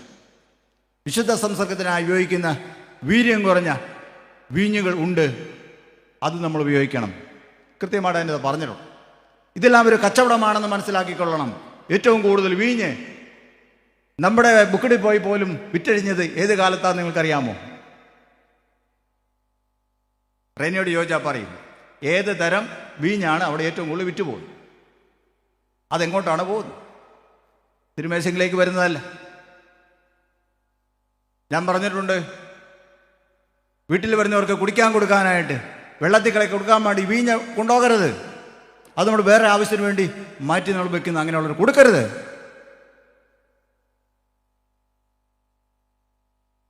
അതുമൂലം മറ്റ് പല തെറ്റിലേക്കും അകപ്പെട്ടു പോകാൻ ഇടയാവും. ലോകത്തൊരു പക്ഷേ അതൊരു സാമാന്യമായ രീതിയാണ് നിങ്ങൾ പറഞ്ഞേക്കാം. പക്ഷേ അത് നമ്മളെ തെറ്റിലേക്ക് നയിക്കുമെന്നുള്ള കാര്യത്തിൽ യാതൊരു സംശയവുമില്ല. പ്രത്യേകിച്ച് തിരുവചനം നമ്മൾ വായിക്കുമ്പോൾ പ്രത്യേകമായി ദൈവത്തിന് വേണ്ടി വേർതിരിക്കപ്പെട്ട ആളുകൾ അത് ഉപയോഗിക്കരുതെന്ന് പറഞ്ഞിരിക്കുന്നു. മുന്തിരിയുടെ കുരു പോലും ഉപയോഗിക്കരുതെന്ന് പറഞ്ഞിരിക്കുന്നു. എന്താണ് അതിൻ്റെ അർത്ഥം? അതിനെല്ലാം ഗ്രഡേഷൻ ഉണ്ട്. തീർച്ചയായിട്ടും ഗ്രഡേഷൻ ഉണ്ട്. വീഞ്ഞിൻ്റെ നാട്ടിൽ, മുന്തിരിയുടെ നാട്ടിൽ അവിടെ കർത്താവ് കൊടുത്തിരിക്കുന്ന കൽപ്പനയാണത്. നമ്മൾ വായിക്കണം, വായിച്ചു നോക്കണം, മനസ്സിലാക്കണം. ഞാൻ പറഞ്ഞു വരുന്നത്, കൽപ്പന വായിക്കപ്പെട്ടിരിക്കുന്നു. വീഴ്ചകൾ വന്ന് നമ്മൾ ഏറ്റുപറയണം. വ്യഭിചാരം ചെയ്യരുത് എന്ന് കൽപ്പന പറഞ്ഞിരിക്കുന്നു. അത് ഞാൻ പലതവണ പറഞ്ഞിട്ടുള്ളതായതുകൊണ്ട് ചുരുക്കമായിട്ട് പറയട്ടെ. അത് കൽപ്പനയാണ്, കല്ലിൽ എഴുതിയ കൽപ്പനയാണ്. വ്യഭിചാരം ചെയ്യരുത്. നമ്മുടെ കർത്താവ് പർവ്വത പ്രസംഗത്തിൽ വിശുദ്ധ മത്തായി സുവിശേഷം 5-ാം അധ്യായം 5, 6, 7 അധ്യായങ്ങളിൽ പർവ്വത പ്രസംഗത്തിൽ പറയുമ്പോൾ, അല്ലെങ്കിൽ കൽപ്പനകളെക്കുറിച്ചും ന്യായപ്രമാണങ്ങളെക്കുറിച്ചും വ്യാഖ്യാനിക്കുമ്പോൾ കർത്താവ് അവിടെ വളരെ വ്യക്തമായിട്ട് പറഞ്ഞിരിക്കുന്ന ഇപ്രകാരമാണ്. യഹൂദന്മാരുടെ ചിന്തയുണ്ടായിരുന്നു, ഇത് കർമ്മമാണെങ്കിൽ മാത്രമേ പാപമാകുന്നുള്ളൂ, അല്ല എങ്കിൽ പാപമാകുന്നില്ല എന്നൊരു ചിന്ത അവരുടെ മനസ്സിലുണ്ടായിരുന്നു. മാത്രമല്ല, അത് അവരങ്ങനെ പഠിപ്പിച്ചിരുന്നു. അതുകൊണ്ട് കർമ്മം ചെയ്തില്ലെങ്കിൽ കുഴപ്പമില്ല എന്ന് അവർ ചിന്തിച്ചിരുന്നു. അതുകൊണ്ട് യേശുവിൻ്റെ അടുത്ത് അപ്രകാരം ഒരു സ്ത്രീയെ പിടിച്ചുകൊണ്ട് വന്നു. ആ പ്രസ്ഥാനം അവർ നടത്തുന്നു. എന്നാൽ യേശു അതിനെക്കുറിച്ച് പിന്നീട് വ്യാഖ്യാനിച്ച് പറയുമ്പോൾ പ്രകാരമാണ് പറയുന്നത്, ഒരു സ്ത്രീയെ മോഹിക്കേണ്ടതിന് ഒരു മനുഷ്യൻ അവളെ നോക്കിയാൽ, അല്ലെങ്കിൽ ദുഷ്ടലാക്കോടെ ഒരു സ്ത്രീയെ നോക്കിയാൽ, അവൻ ആ പട്ടികയിൽ വരും, വ്യഭിചാരി എന്നുള്ള പട്ടികയിൽ വരും. അക്ഷരം ചെയ്യരുത് എന്ന് പറഞ്ഞിരിക്കുന്നു. അതിൻ്റെ ആത്മാവ് പ്രവൃത്തി മാത്രമല്ല, അതിൻ്റെ ഉത്ഭവസ്ഥാനമാകുന്ന നമ്മുടെ മനസ്സിൽ ആ ചിന്ത വരുമ്പോൾ തന്നെ നമ്മൾ പാപിയായിത്തീരും. കൽപ്പന അത് അക്ഷരത്തിൽ എഴുതപ്പെട്ടിരിക്കുന്നു. അതിൻ്റെ ആത്മാവ്, അതിൻ്റെ അന്തസ്സ്, അത് പുത്രനായ ദൈവം വ്യാഖ്യാനിക്കുമ്പോൾ, നമ്മുടെ രക്ഷകനായ യേശു അതിനെക്കുറിച്ച് വ്യാഖ്യാനിക്കുമ്പോൾ പറയുന്നു, അത് പ്രവൃത്തി വരുന്നതിന് മുമ്പ് ആ പാപം നമ്മിൽ വന്നുപോയി. അത് നമ്മുടെ ഉള്ളിൽ അങ്ങനെ ഒരു ചിന്ത കാണുമ്പോൾ തന്നെ, വരുമ്പോൾ തന്നെ നമ്മൾ പാപിയായിത്തീരും. അതാണ് എൻ്റെ വ്യത്യാസം. അതാണ് ഞാൻ ആത്മാവെന്ന് പറയുന്നത്. ഞാനിവിടെ ആത്മാവെന്ന് പറയുമ്പോൾ ഉദ്ദേശിക്കുന്നത് അതാണ്. കൽപ്പന എഴുതപ്പെട്ടിരിക്കുന്നു, നൽകിയിരിക്കുന്നു, കല്ലിൽ രേഖപ്പെടുത്തിയിരിക്കുന്നു. അനുസരിക്കാതിരിക്കാൻ പറ്റാത്ത അതിശ്രേഷ്ഠമായ കൽപ്പന. അതിൻ്റെ ആത്മാവെന്ന് പറയുന്നത് അത് പ്രവൃത്തി വരുമ്പോൾ ഉള്ള കാര്യം മാത്രമല്ല, ആ പ്രവൃത്തിക്ക് ആരംഭം കുറിക്കുന്ന നമ്മുടെ ഉള്ളിൽ അപ്രകാരം ഒരു ചിന്ത വരുമ്പോൾ തന്നെ നമ്മൾ പാപിയായിത്തീരും. അത് പുത്രൻ വ്യാഖ്യാനിച്ചു. അതാണ് എൻ്റെ ആത്മാവ് എന്ന് പറയുന്നത്. ഓക്കെ. ഓരോ കൽപ്പനകളും വായിക്കുമ്പോഴും പ്രിയമുള്ളവരെ, അത് നമ്മളങ്ങനെ ഓർത്ത് ധ്യാനിച്ച് ചിന്തിക്കേണ്ടതാണ്. ഏതാണ്ട് അതിൻ്റെ സാരം നിങ്ങൾക്ക് മനസ്സിലായി എന്ന് ഞാൻ കരുതുന്നു. എല്ലാ കൽപ്പനകളെയും കുറിച്ച് പറയാൻ സമയമില്ലല്ലോ. കൽപ്പനകൾ വായിച്ചതിന് ശേഷം, പാപം ഏറ്റുപറഞ്ഞതിന് ശേഷം പിന്നെയാണ് ആരാധന. വിശുദ്ധന്മാരുടെയും വിശുദ്ധകളുടെയും ആരാധന. പാപമില്ലാത്ത അധരങ്ങളിൽ നിന്നുള്ള സ്തുതിസ്തോത്രങ്ങൾ, പ്രാർത്ഥനകൾ, അഭയയാചനകൾ, തിരുവചനം വളരെ ശ്രദ്ധയോടെ കേൾപ്പാനുള്ള അന്തരീക്ഷം അവിടെ ഒരുക്കപ്പെട്ടിരിക്കുന്നു. പറയുന്നു, ദൈവത്തിൻ്റെ മാറ്റമില്ലാത്ത വചനങ്ങൾ അവിടെ പ്രഘോഷിക്കപ്പെടുന്നു.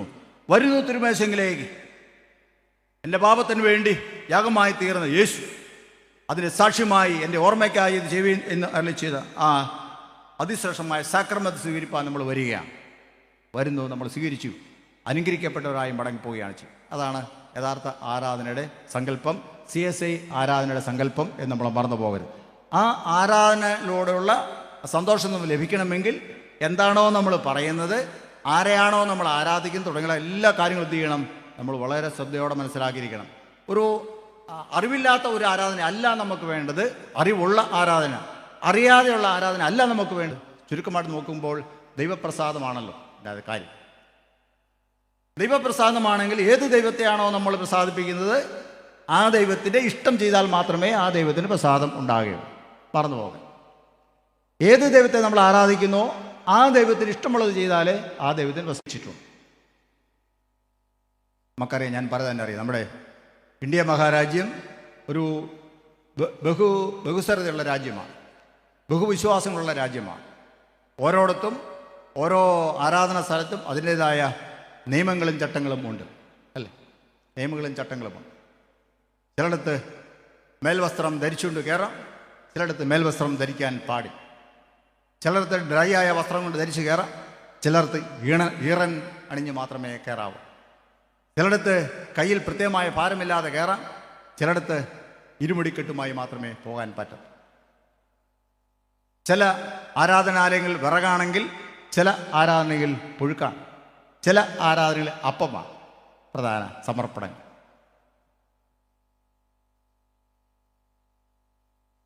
പുഴുക്ക് സമർപ്പിക്കുന്ന പ്രധാന സമർപ്പണമുള്ള ആരാധനയിൽ അവിടെ പ്രസാദം അന്വേഷിച്ച് പോകുന്നവർ വിറകും കൊണ്ടുപോകേണ്ട കാര്യമില്ല. കാരണം വിറകല്ല അവിടുത്തെ സമർപ്പണം. അതിൻ്റെ വ്യത്യാസം തിരിച്ചറിയാൻ വേണ്ടി പറയാം. നമ്മുടെ നാട്ടിൽ ഉള്ള കാര്യമാണ് അല്ലേ? അങ്ങനെയെങ്കിൽ നമ്മുടെ ആരാധനയിൽ എന്താണ് നമ്മൾ ആരാധിക്കുന്ന ദൈവത്തിൻ്റെ ഇഷ്ടം? നിങ്ങൾ ആരാധിക്കുന്ന നിങ്ങളുടെ ദൈവത്തിൻ്റെ ഇഷ്ടം എന്താണ്? അത് തിരിച്ചറിയാതെ എങ്ങനെ നിങ്ങൾക്ക് ദൈവത്തെ പ്രസാദിപ്പിക്കാൻ സാധിക്കും? എങ്ങനെ പ്രസാദിപ്പിക്കാൻ സാധിക്കും? സാധിക്കത്തില്ല, ഒരിക്കലും സാധിക്കത്തില്ല. നമ്മൾ ആദ്യം ഒരു ആരാധകനും അറിഞ്ഞിരിക്കണം. അവൻ ആരാധിക്കുന്ന ദൈവത്തിൻ്റെ ഇഷ്ടാനിഷ്ടങ്ങൾ നമ്മൾ എന്ത് ചെയ്യണം? അറിഞ്ഞിരിക്കണം. അത് ചെയ്യുന്നവനെ ആ ദൈവത്തിൻ്റെ അനുഗ്രഹം ലഭിക്കുകയുള്ളൂ എന്ന് നാം മറന്നു പോകാം. ഇവിടെ ചിന്താവിഷയത്തിലേക്ക് ചേർന്ന് വരട്ടെ. ആരാധനയുടെ ഭാഗമാണ് പറഞ്ഞത്. ഇത് നിങ്ങൾ വളരെ സീരിയസ് ആയിട്ട് എടുക്കും എന്ന് ഞാൻ കരുതട്ടെ. പള്ളിയിൽ വരുന്നതിന് മുമ്പ്, ആരാധനയിലേക്ക് വരുന്നതിന് മുമ്പ് നമ്മൾ എന്ത് ചെയ്യണം?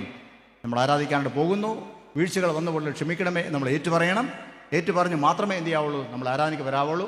അങ്ങനെ തെറ്റുകൾ ഏറ്റുപറഞ്ഞ് ദൈവത്തെ സ്തുതിക്കുന്ന സ്തുതിഗീതങ്ങൾ മാത്രമേ ദൈവം അംഗീകരിക്കുള്ളൂ എന്ന് നമ്മൾ മറന്നു പോകരുത്. ദൈവപ്രസാദം അന്വേഷിച്ച് വരുവാൻ ആഗ്രഹിക്കുന്ന നമ്മൾ പറയുന്നത് ചെയ്യുന്നതെല്ലാം ദൈവത്തിന് പ്രസാദമാണോ എന്നും കൂടെ ചിന്തിക്കേണ്ടതും ആവശ്യമാണ്. അതുകൊണ്ട് എല്ലാ CSI ക്രിസ്ത്യാനികളും ദൈവ ആരാധനയ്ക്ക് വരുമ്പോൾ ആരാധനാ പുസ്തകം നോക്കണം. എന്താണ് അതിന് പറഞ്ഞിരിക്കുന്നത്, എന്താണ് ഞാൻ പ്രതിവാക്യം പറയുന്നത് നോക്കണം. അതറിഞ്ഞു വരണം. അപ്പോൾ നമുക്ക് ദൈവത്തിൻ്റെ അനുഗ്രഹം നമ്മിൽ ലഭിക്കും എന്നുള്ള കാര്യത്തിന് യാതൊരു സംശയവുമില്ല. അത് ദൈവത്തിൻ്റെ ഇഷ്ടമനുസരിച്ച് ചിട്ടപ്പെടുത്തിയിരിക്കുന്നു എന്നും മറന്നു പോകരുത്.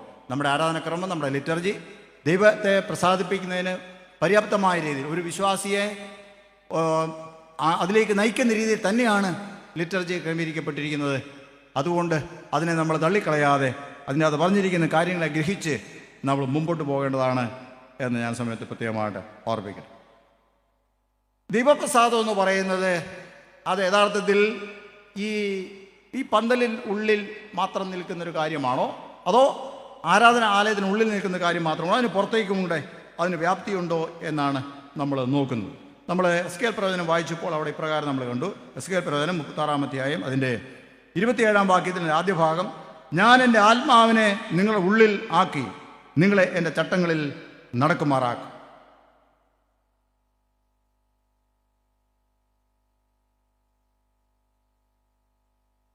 ദൈവത്തിൻ്റെ ആത്മാവിനാൽ ദൈവത്തിൻ്റെ ചട്ടങ്ങൾ, പ്രമാണങ്ങൾ നമ്മുടെ ഉള്ളിൽ എഴുതും എന്നാണ് അർത്ഥം. ദൈവാത്മാവിൻ്റെ സഹായമില്ലാതെ ദൈവത്തിൻ്റെ പാതയിൽ നടപ്പാനായിട്ട് സാധിക്കുകയില്ല, അല്ല ചട്ടങ്ങൾ അനുസരിക്കാൻ സാധ്യമല്ല എന്നാണ് പറഞ്ഞിരിക്കുന്നതിൻ്റെ അർത്ഥം. ഒരിക്കൽ കല്ലിൽ എഴുതിയ പ്രമാണങ്ങൾ ഇസ്രായേൽ മക്കൾ അത് അനുഷ്ഠിക്കുന്നതിൽ പല സമയങ്ങളും പരാജയപ്പെട്ടു പോയിരുന്നു എന്ന ചരിത്രം അവിടെ നമുക്ക് വേണ്ടി രേഖപ്പെടുത്തിയിരിക്കുകയാണ് ചെയ്യുന്നത്. എപ്പോഴെല്ലാം അവർ പാപങ്ങൾ ഏറ്റുപറഞ്ഞുവോ, എപ്പോഴെല്ലാം അവർ ദൈവസന്നിധിയിൽ തങ്ങളെ തന്നെ താത്തിയോ, എപ്പോഴെല്ലാം അവർ ആത്മദമനം ചെയ്തോ, ആ നിമിഷം ദൈവം പ്രവർത്തിച്ചതായിട്ടാണ്, അല്ലെങ്കിൽ അവരുടെ മേൽ വരുന്ന ശിക്ഷകളെ മാറ്റിക്കളഞ്ഞതായിട്ടാണ് ചരിത്രം നമുക്ക് വേണ്ടി രേഖപ്പെടുത്തിയിരിക്കുന്നത്. ധാരാളം ദൈവഭക്തന്മാർ, അല്ലാത്ത ആളുകൾ, രാജാക്കന്മാർ, അവർക്കെയും അവരുടെ പാപങ്ങൾ ഏറ്റുപറഞ്ഞ നിമിഷം അവരുടെ മേൽ വെച്ചിരുന്ന, അവർക്ക് ന്യായമായിട്ട് വരാണ്ടിയിരുന്ന ശിക്ഷകൾ അത് ദൈവം അന്നേരം തന്നെ മാറ്റി എന്നവിടെ രേഖപ്പെടുത്തിയിരിക്കും.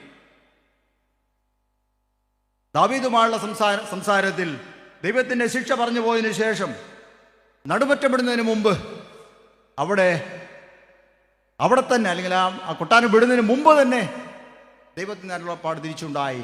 അവൻ്റെ പാപം ക്ഷമിച്ചു. പാപം ക്ഷമിക്കുന്നൊരു ദൈവമാണ് നമ്മുടെ ദൈവം.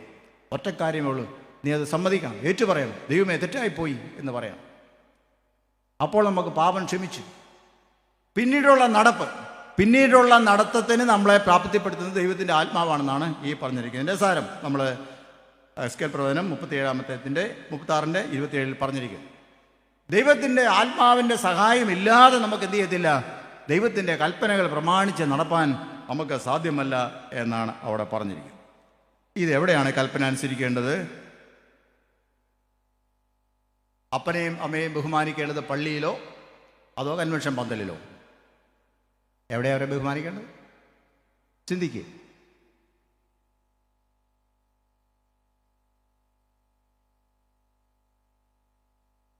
അന്യദൈവത്തെ ആരാധിക്കുന്നത് പള്ളിയിലോ അതോ പന്തലിലോ? ഓർത്താൽ മതി.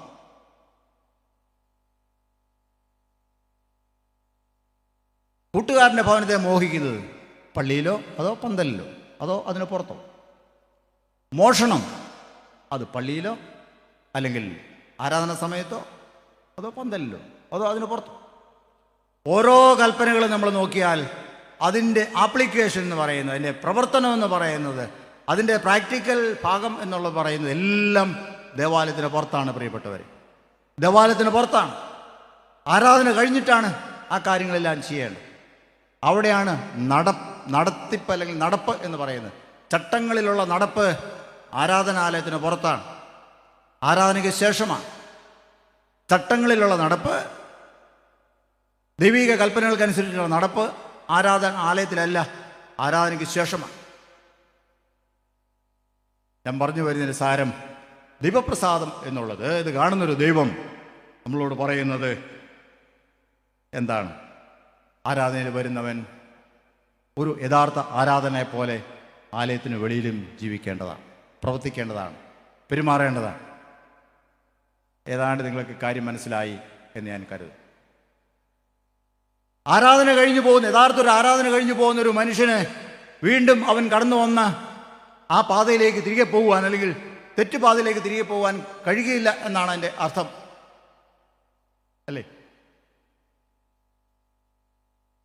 ഒരാളുമായിട്ട് പിണങ്ങി, അയലക്കാരുമായിട്ട് പിണങ്ങി, വീട്ടിലുള്ള മറ്റാൾക്കാരുമായിട്ട് പിണങ്ങി ആരാധന വന്നുപോയി എന്ന് വിചാരിക്കുക. ആരാധന നമ്മൾ കുറവ് ഏറ്റു പറഞ്ഞു, ദൈവമേ ക്ഷമിക്കണം, അറിയാതെ പറ്റിപ്പോയതാണ് എന്ന് പറയുന്നു എങ്കിൽ ആരാധനയ്ക്ക് ശേഷം ആ ഒരു ഭാവം തന്നെ നമ്മുടെ മുഖത്ത് കാണരുത്. അവരെ കാണുമ്പോൾ അവർക്ക് ക്ഷീക്കാൻ കൊടുക്കാൻ, ഒന്ന് ചിരിച്ച് സംസാരിക്കാൻ നമുക്ക് സാധിക്കും. അല്ല,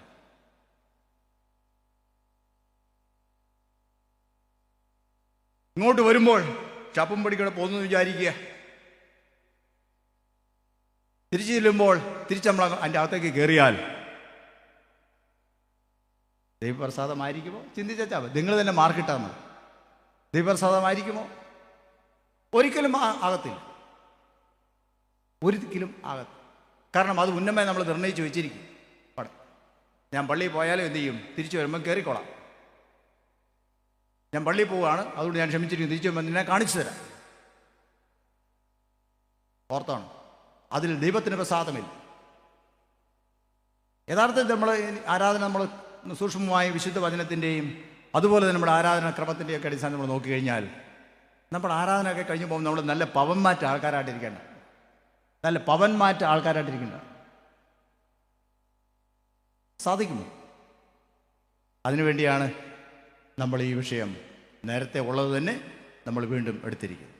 നമുക്കൊന്ന് അതൊന്ന് പ്രായോഗികമാക്കാൻ ശ്രമിച്ചാലോ, ഒന്ന് പ്രാക്ടിക്കലായിട്ട് കൊണ്ടുവരാൻ ശ്രമിച്ചാലോ, നമ്മൾ ഏറ്റുപറഞ്ഞ പാപങ്ങൾ അതില്ലാതെ തുടർന്നുള്ള നാളുകളിൽ ജീവിക്കാൻ, ആ ജീവിതത്തിൽ ദൈവപ്രസാദം ഉണ്ടാകുവാൻ നമുക്കിടയാണ്. കൺവെൻഷൻ കൊണ്ട് ഓരോ വർഷവും കൺവെൻഷൻ കൂടി നമ്മൾ തിരികെ പോകുമ്പോൾ നമുക്ക് ആ ഒരു ചിന്ത ഉണ്ടായിരിക്കണം.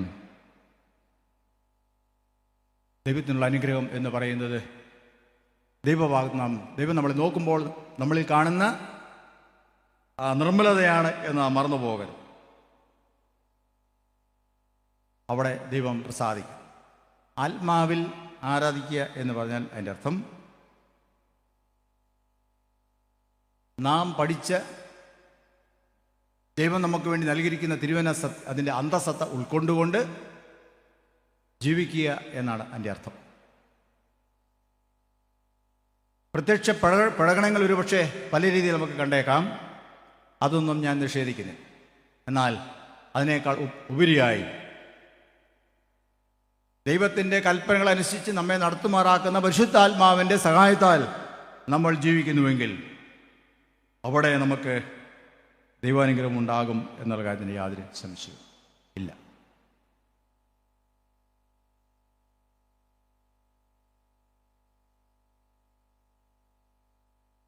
എത്രയോ വർഷമായി നമ്മളിങ്ങനെ ആരാധിക്കും. പക്ഷേ വ്യത്യാസങ്ങൾ വളരെ കുറവാണ്. മോശമായി നടക്കുന്ന ആൾക്കാരുടെ എണ്ണം കൂടുകയാണ്. ദൈവവചനം വായിക്കാത്തവരുടെ എണ്ണം കൂടുകയാണ്. പള്ളിയിൽ പോകാത്തവരുടെ എണ്ണം കൂടുകയാണ്. വീട്ടിലുള്ള പ്രാർത്ഥനയിൽ പങ്കെടുക്കുന്ന കുടുംബാംഗങ്ങളുടെ എണ്ണം, പങ്കെടുക്കാത്തവരുടെ എണ്ണം കൂടുകയാണ്. പ്രാർത്ഥന ശുഷ്കമായി പോയിക്കൊണ്ടിരിക്കുകയാണ്. വേദപുസ്തകം വായിക്കുന്നവരുടെ എണ്ണം ചുരുങ്ങിയിരിക്കുന്നു. രാവിലെയും വൈകുന്നേരമുള്ള പ്രാർത്ഥന മുടങ്ങിയിരിക്കുന്നു. രാവിലെയോ അല്ലെങ്കിൽ വൈകുന്നേരമോ മാത്രമായിരിക്കും. അതിലും വീട്ടുകാർക്ക് പങ്കെടുക്കാൻ താല്പര്യമില്ലാത്ത ഒരു കാലാവസ്ഥ അല്ലെങ്കിൽ സാഹചര്യം ഉണ്ടായിരിക്കുന്നു. അതിൽ ആരും വ്യത്യസ്തരല്ല. അത് നമ്മൾ മറന്നു പോകരുത്. വിശ്വാസ സമൂഹം എന്ന് പറയുമ്പോൾ ഞങ്ങൾ എല്ലാവരും ഉൾക്കൊള്ളുന്ന സമൂഹം തന്നെയാണ്. നമ്മിൽ വന്നുപോയ കുറവുകളെ നമ്മളന്ന് ഈ 41ാമത് കൺവെൻഷനിൽ നമ്മൾ ഓർക്കണം. അവിടെയാണ് വീഴ്ച, അവിടെയാണ് തെറ്റ്. എന്തിനാണ് നമ്മൾ പ്രാധാന്യം കൊടുക്കുന്നത് എന്ന് നമ്മൾ ചിന്തിക്കണം. കർത്താവ് പറഞ്ഞു, എന്നെ പിരിഞ്ഞ് നിങ്ങൾക്ക് ഒന്നും ചെയ്യാൻ സാധിക്കില്ല. എത്രയെല്ലാം പരിശ്രമിച്ചാലും നിങ്ങൾക്ക് ഒന്നും സാധ്യമല്ല. യേശുവിനെ പിരിഞ്ഞ്, ക്രിസ്തുവിനെ പിരിഞ്ഞ് നിങ്ങൾക്കൊന്നും ചെയ്യാൻ പറ്റത്തില്ല. കൊമ്പിന് മുന്തിരിവള്ളിയിൽ വസിച്ചിട്ടല്ലാതെ അതിന് സ്വയമായി കായ്പാൻ കഴിയത്തില്ല. എത്രയോ തിരുവചന സത്യങ്ങളാണ് നമുക്കുള്ളത്. നമുക്ക് അതുമായിട്ടൊന്ന് ചേർത്ത് പോകാൻ പറ്റുമോ? നമ്മൾ ആരാധനയെക്കുറിച്ച് പറയാറ്, നമ്മൾ കൺവെൻഷനെക്കുറിച്ച് പറയാറ്. നമ്മുടെ ഇവിടെയുള്ള 1-2 പള്ളികളിലെ ആൾക്കാരെല്ലാവരും കൂടെ വരാം എന്ന് തീരുമാനിച്ചാൽ നമ്മൾ ഈ പന്തലിൻ്റെ ഇരട്ടി ഒരു പന്തലും കൂടെ നമ്മുടെ ഇടയിൽ വരും. അതാണ് നമ്മുടെ ആൾബലം എന്ന് പറയാം. ഇവിടെയുള്ള 2 ഇടവക തീരുമാനിച്ചാൽ ഈ ഗ്രൗണ്ട് മുഴുവൻ പന്തലിട്ടാലും ഇരിക്കാൻ പറ്റാത്തത്രയും ആൾക്കാർ വരും. 186 പള്ളികളിൽ നിന്ന് വന്നിരിക്കുന്ന ആൾക്കാരാണ് പലപ്പോഴും വരുന്നത്. എല്ലാ ജാവത്തിലൂടെ കൂടി വന്ന ആൾക്കാർ എല്ലാവരും കൂടെ കൂട്ടിയാലും എന്ത് ചെയ്യത്തില്ല, ഈ ഗ്രൗണ്ട് നിറയത്തില്ല. അതാണ് നമ്മുടെ താല്പര്യം. ഒരുപക്ഷെ ചോദിക്കുമായിരിക്കും, പിന്നെ എന്തിനാ തിരുമേനി ഇതൊക്കെ നടത്തുന്നത് അല്ലേ, പിന്നെ എന്തിനാ നടത്തുന്നത് അല്ലേ? അത് ശരിയാ, വളരെ അർത്ഥവത്തായ ചോദ്യമാണ്. ഈ കൺവെൻഷൻ ഇല്ലായിരുന്നെങ്കിൽ ഞങ്ങൾക്ക് മറ്റ് പല കാര്യങ്ങൾക്കും ചെയ്യാമായിരുന്നു. അതിൻ്റെ അത് അതിശയമല്ലേ പ്രിയമുള്ളവരെ? വചനത്തിൽ അതിനു മുമ്പേ പറഞ്ഞിട്ടുണ്ട്, ശബത്തില്ലായിരുന്നെങ്കിൽ, ശബത്ത് എന്ന് പറഞ്ഞൊരു ദിവസം ഇല്ലായിരുന്നെങ്കിൽ ഞങ്ങൾക്ക് ആ ദിവസം കൂടെ ഞങ്ങൾക്ക് പോയി വല്ല കച്ചവടം ചെയ്യാമായിരുന്നു. എന്നാ കച്ചവടം? ഗോതമ്പിൻ്റെ പതിർവിക്കാൻ ശബത്ത് ഒഴിഞ്ഞു പോയെങ്കിൽ കൊള്ളാമായിരുന്നു എന്ന് പ്രവാചകൻ പറഞ്ഞിരിക്കുന്നു. ഇത് ഇന്നുള്ളൊന്നുമല്ല, പണ്ട് തന്നെ ഉള്ളതാ. ഇന്നും നമ്മൾ തുടർന്നു പോരുന്നത് മാത്രമേ ഉള്ളൂ അല്ലേ? കൺവെൻഷൻ ഇല്ലായിരുന്നെങ്കിൽ മറ്റു പല കാര്യങ്ങൾ കൂടി പോകാമായിരുന്നു. അതിൻ്റെ പാട്ടിൽ നടക്കും. അങ്ങനെയൊക്കെ ചിന്തിച്ച് പോകുന്നവർ എല്ലാവരും വരണമെന്നുള്ള അർത്ഥത്തിലല്ല ഞാൻ പറയുന്നത്. അത്രയും ആളുകൾ ഉണ്ട് നമുക്ക്, പക്ഷേ ശുഷ്കമായി പോകുന്നു.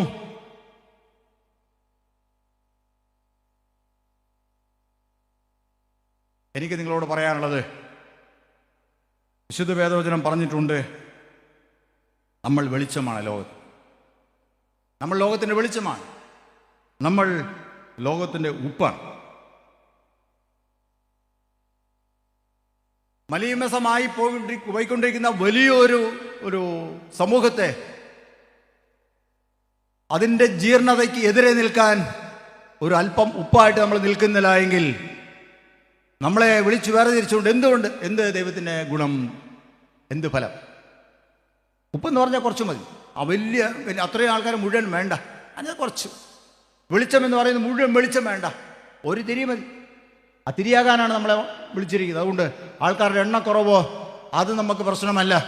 വന്നിരിക്കുന്നവർ അതിൽ തീരുമാനമെടുത്ത് മുമ്പോട്ട് പോകേണ്ടതായിട്ടുണ്ട്. ഞാൻ ഈ സമൂഹത്തിൻ്റെ ജീർണതയ്ക്കെതിരെ നിൽക്കും എന്ന് നമ്മൾ തീരുമാനിക്കണം. അതിന് നമ്മളെ സഹായിക്കുന്ന ദൈവത്തിൻ്റെ കൽപ്പനകളാണ്, വചനമാണ്. ദൈവത്തിൻ്റെ ആത്മാവ് നമ്മളെ അതിനുവേണ്ടി ശക്തീകരിക്കും എന്ന് പറഞ്ഞിരിക്കുന്നു.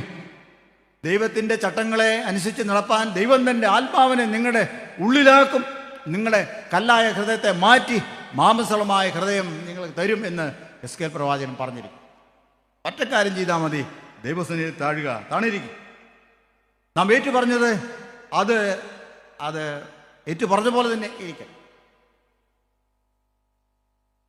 വേദോസം അതിന് വളരെ നല്ല ഉദാഹരണങ്ങളുണ്ട്. നമ്മൾ കുറേ പാപങ്ങൾ ഏറ്റു പറഞ്ഞെന്ന് കൂട്ടിക്കും.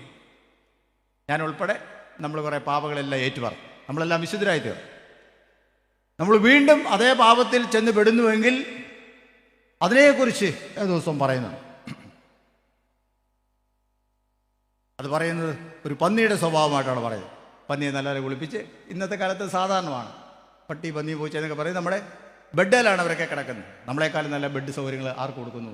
പന്നിക്കുഞ്ഞിനൊക്കെ നമ്മൾ കൊടുക്കുന്നു. നല്ലപോലെ പൗഡറൊക്കെ ഇട്ട് കിടത്തുക. പക്ഷേ അതിനെ പുറത്തേക്കൊന്ന് വിട്ടേ, എത്ര പൗഡർ ഇട്ടതാണെന്ന് പറഞ്ഞാൽ എന്ത് ചെയ്തില്ല, അത് ചെളി കണ്ടാൽ അതിനകത്ത് കിടന്നു വിടും. വിശ്വാസികൾ അങ്ങനെയാണെന്ന് പറഞ്ഞിരിക്കും. വീണ്ടും പാപം ചെയ്യാൻ പോകുന്നവരുടെ സ്വഭാവം അങ്ങനെ ആയിരിക്കും എന്ന് പറഞ്ഞു. നായയെക്കുറിച്ചും പറയുന്നുണ്ട്. നായയ്ക്ക് അസുഖം വന്നു, നായ ശ്രദ്ധിച്ചാൽ അടുത്ത നിമിഷം എന്ത് ചെയ്യുന്നു? നായ അതിൻ്റെ തിരിഞ്ഞു നോക്കുന്നതായിട്ടൊക്കെ കാണാൻ സാധിക്കും അല്ലേ? അവ ചിന്തിക്കാൻ പോലും പറ്റത്തില്ല. അതാണ് വിശ്വാസി പാപം ഏറ്റു പറഞ്ഞതിന് ശേഷം വീണ്ടും അതേ പാപം ചെയ്യുമ്പോൾ ഈ സ്വഭാവത്തോടാണ് ഏറ്റു പറയുന്നത്. അങ്ങനെയുള്ള നായ്ക്കളോ പന്നികളോ ഒന്നും നമ്മളായിത്തീരരുത്. ഏറ്റു പറഞ്ഞാൽ ഏറ്റു പറഞ്ഞ പോലെ പോകാൻ നമ്മൾക്ക് നമ്മുടെ മാനുഷികമായുള്ള ചിന്തയിൽ സാധ്യമല്ലെങ്കിൽ ശക്തിയിൽ സാധ്യമല്ലെങ്കിൽ അല്ലെങ്കിൽ അതിനെ സഹായിക്കാൻ നമ്മുടെ ദൈവമുണ്ട് എന്നവിടെ പറഞ്ഞിരിക്കുന്നു. ദൈവം നമ്മളെ ശക്തീകരിക്കും. ദൈവം തൻ്റെ പരിശുദ്ധാത്മാവിനാൽ നമ്മളെ ശക്തീകരിക്കും. ആത്മാവിൽ ആരാധന എന്ന് പറയുന്നത്, ആരാധന ദൈവത്തോടെ നമ്മുടെ പാപങ്ങൾ ഏറ്റുപറഞ്ഞ് പ്രാർത്ഥിച്ചതിന് ശേഷം, അനുഗ്രഹം പ്രാപിച്ചതിന് ശേഷം തിരികെ പോകുമ്പോൾ ആ സ്വഭാവത്തോടെ ജീവിക്കുന്നതാണ് ആത്മാവിൽ ആരാധനയുടെ പ്രതിഫലനം എന്ന് പറയുന്നത്.